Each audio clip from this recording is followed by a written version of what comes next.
après les sports, l'actualité de la santé maintenant avec le docteur Kierzek. Bonjour Gérald. Bonjour Samuel. Alors aujourd'hui, vous nous parlez des bienfaits du thé et autres infusions. Alors justement, pour commencer, quelle est la différence entre le thé, les tisanes ou les infusions ? Alors, thé et tisane ne doivent pas être confondus. Alors, comme son nom l'indique, le thé, qu'est-ce qu'il contient ? Il contient de la théine, et la théine, c'est de la caféine qui va, avec l'infusion des feuilles de théier, va justement faire ressortir cette théine.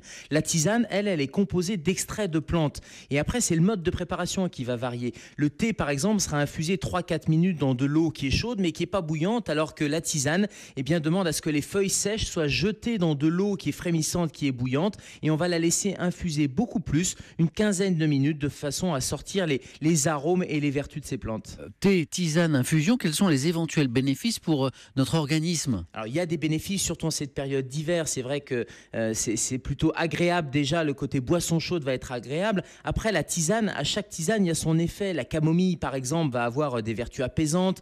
Les tisanes d'ortie vont être antidouleurs. Le gingembre va stimuler les défenses immunitaires. Et le thé, quant à lui, il a des vertus plutôt stimulantes, plutôt diurétiques. Alors, il y a différents thés. Il y a les thés verts qui auraient des vertus pour diminuer le taux de cholestérol. Et puis, ça va lutter contre certains thés digestifs. Donc, c'est un peu comme de la phytothérapie qu'on va utiliser un peu au quotidien.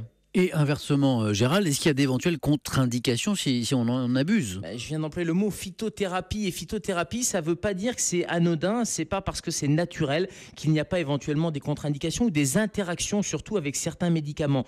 Donc mon conseil, c'est à chaque fois que vous avez un traitement chronique pour le cœur, la tension artérielle, et je pense aussi aux antivitamines K pour fluidifier le sang, attention à tout ce qui est complément alimentaire et éventuellement tisane ou thé. N'hésitez pas à en parler à votre médecin ou à votre pharmacien parce qu'il peut y avoir certaines interactions médicamenteuses. Et puis bien sûr, avec le thé, on va éviter la fin d'après-midi ou le soir parce qu'il y a des vertus excitantes. Une surconsommation va entraîner des vertiges, des maux de tête, quelques palpitations. Mais tout ça, on en parlera à 11h30. Bien sûr, très important de ne pas trop s'exciter le soir. Merci docteur Kierzek, à tout de suite à 11h30 et demain dans Europe 1. Bonjour.